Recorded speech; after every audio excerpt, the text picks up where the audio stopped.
غرور کا سر نیچا۔ ایک دریا کے کنارے شاہ بلوط کا درخت کھڑا تھا۔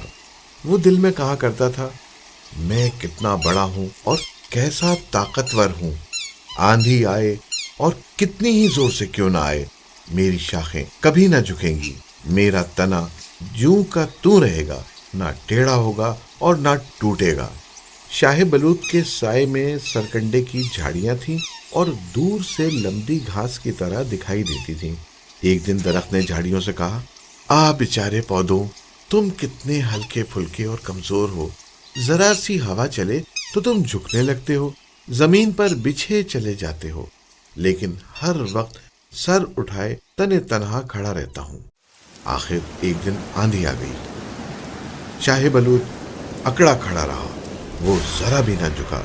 وہ بولا، سرکنڈو، تم نے دیکھا آندھی میرا کچھ نہ بگاڑ سکی، تم ہو کہ اس کے سامنے جھک رہے ہو۔ سرکنڈے تو کچھ نہ بولے، مگر یہ سن کر آندھی کو غصہ آ گیا اور اس نے زور مارا اور بڑی تیز چلنے لگی۔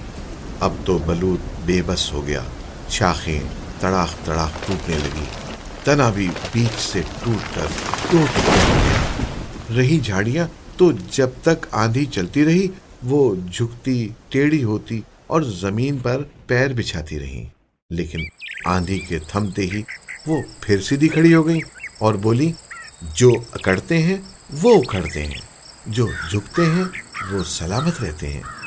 پیارے بچوں، ہمیں بھی چاہیے کہ غرور سے بچیں اور دی گئی نعمتوں پر اپنے رب کا شکر ادا کریں۔